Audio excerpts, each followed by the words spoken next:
and I'm a silly human. How do you feel about silly humans, Joe? I think silly humans are definitely good. I like Okay, you, Jack. thank you. So I'd say silly humans are good. I'm having a bit of a crackle. I'm just gonna go ahead and leave this call. Yeah, totally good, man. Don't even worry about it. Everyone is gonna have some crackle once in a while. I mean, I've had crackle before. It's not that bad. You should give it a shot. Snap and pop aren't too bad either. Go for them. They're great. Of course, I'm talking about cereal, guys. You people talking about cereal. Please relax.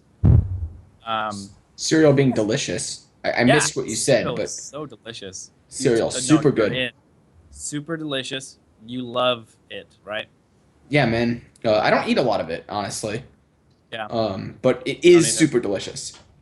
Yeah, it's great. It is great stuff to eat on occasion. Uh, I don't think that in the battle of waffles though versus cereal, I'm on the waffle side. How about you? Are we talking for health or for joy? Joy. We were talking joy first. Waffles. Waffles. Waffles are great. Joyous, delicious waffles. Hmm.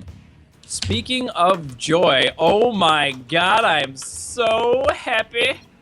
In the side of this map, which is my favorite map, called Bridgehead, we've got people are strange when you're a stranger. He playing Protoss, doesn't build drones. It's strange!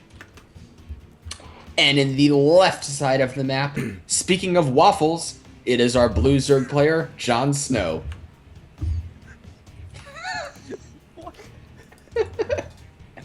I I don't know. Alright, save it. Save it. Yeah. Tell me. Tell me why.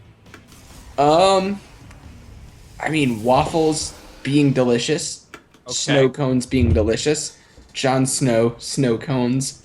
Bang. Classic logic chain.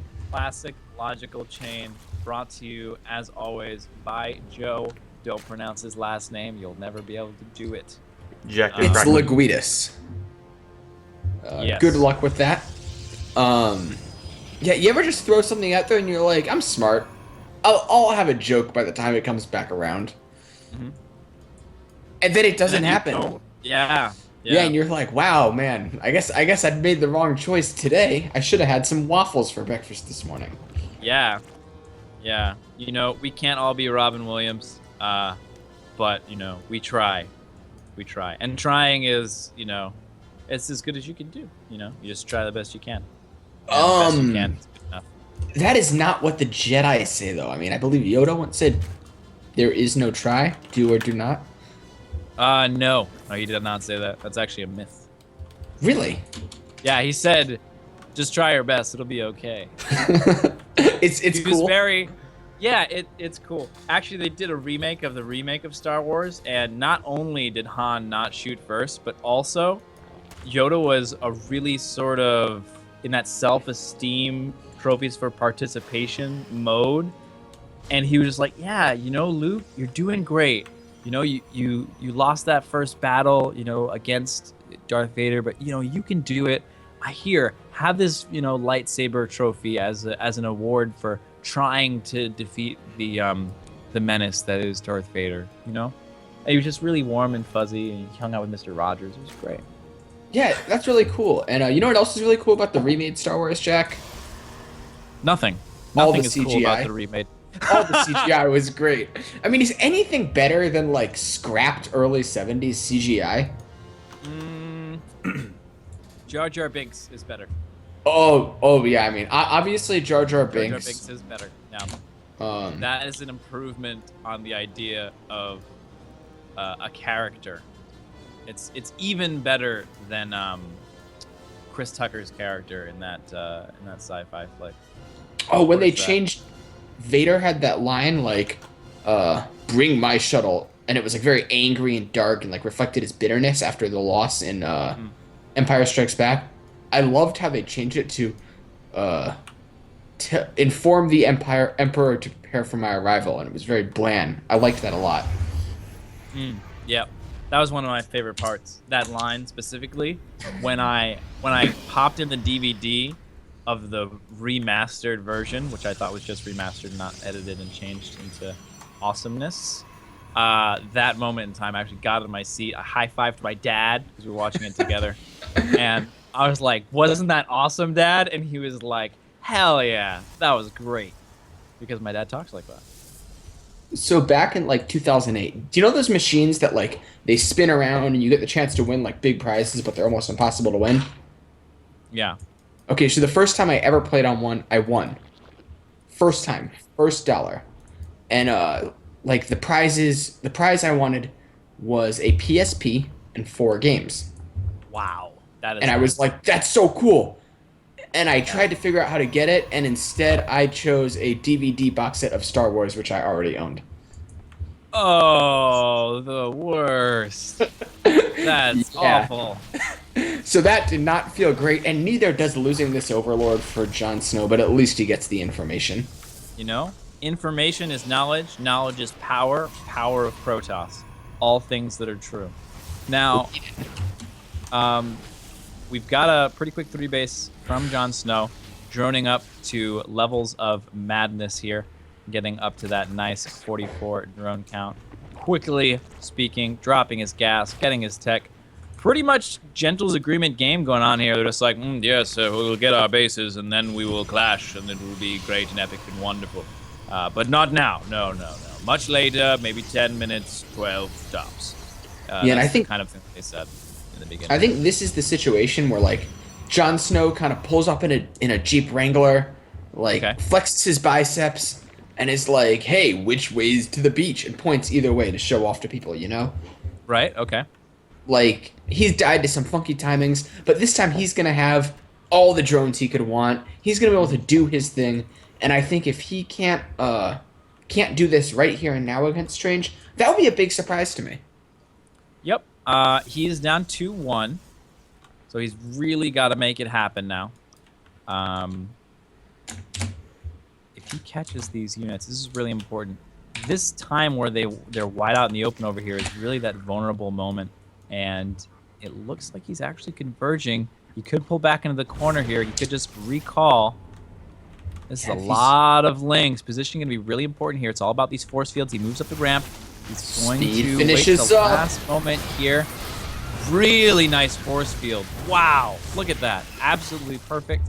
And really was patient about placing them. I think it's one of the things that he is going to recall out. I think it's one of the things that a lot of Pro players, learning Pro players, struggle with. They're like, oh man, all the pros, they throw on their force field so fast. When a lot of times it's really important to get those force fields in just the right place. Yeah, man, but Jon Snow behind this, building Hydralisk and Aspire on an untouched economy, and he hasn't had an opportunity to do this yet in this series. So I think we're gonna see. I keep saying this, and I think it's because I so badly want to see our big macro Zerg that we know is like a champion caliber player, and I want to see him play like that. You know, I don't care who wins the match, but I want to see Jon Snow really get into his element here. Absolutely. He is going up to more drones now. We're just shy of 66. 66 is the magical number of drones that we're looking for. All gases have been taken at this point. And I like this Spire a lot. It's just this sort of, I can have this option and muta-switch into you, but I don't necessarily have to do it. I hope we see it, because that will be cool. Muta-switches are fun. But, yeah, man. You know, we'll have to see. He is going for an infestation pit and +1 behind this. Also going to finish up getting the rest of his drones for his 3-base economy. Yeah, did he cancel that Spire? Yeah. Yes, he did. Yeah, man, he canceled that Spire. It was so close to finishing. I was watching the production tab. I thought the only reason I caught it was because I clicked on the infestation pit to be like, oh, it's an infestation pit, and I just saw a blob of dead. Oh man! I think that used to be like an aspiring Spire. Aww, that was a cute one. Good job. All right, but we do see a little engagement coming up here. Jon Snow darting in, not gonna like try to dive on anything and throw all of his Zerglings away. This Ling Hydra composition with a single drone at the front to to probably just be misrallied, honestly, is going to be... Fifth Element! It was Fifth Element. The movie was Fifth Element. Thank you. I am Dark Meetings. We're on chat delay, but you're the best. That was totally the movie. Anyways, we got a big attack coming in here. We have the Speedlings and the Hydra. Speedling Hydra, really nice composition to have against a Protoss player. The Protoss quickly teleports out back home. And the longer this game goes on this way, the better we have, better position that JonSnow's in here. He's been on 3-base against 2-base for a long time now. And this is squeezing out like, oh, let me through, let me get out. All right, and now we're in the conga line, and now we're back into the death ball.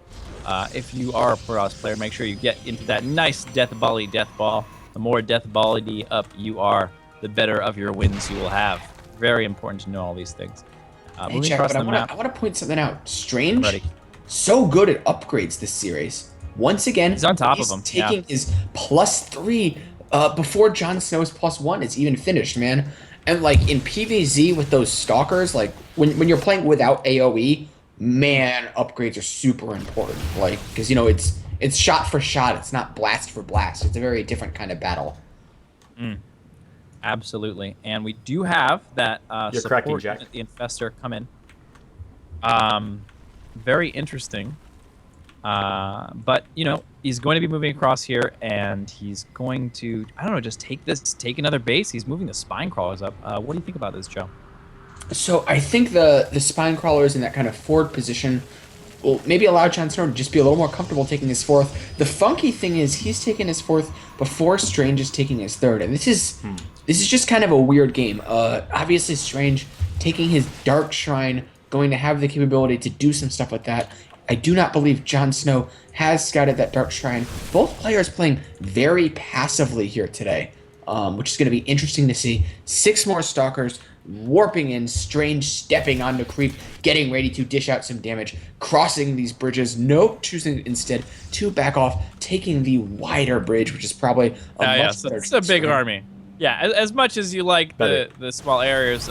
Oh, he's moving in here. Really nice force field. Blinks it forward with a lot of his units. The units in the front going down pretty quickly. All the Immortals dishing out the damage. None of them falling yet. That's the really important backbone of this army. That damage from the Immortals is absolutely nuts. Really important. We have 2 spine crawlers to defend here.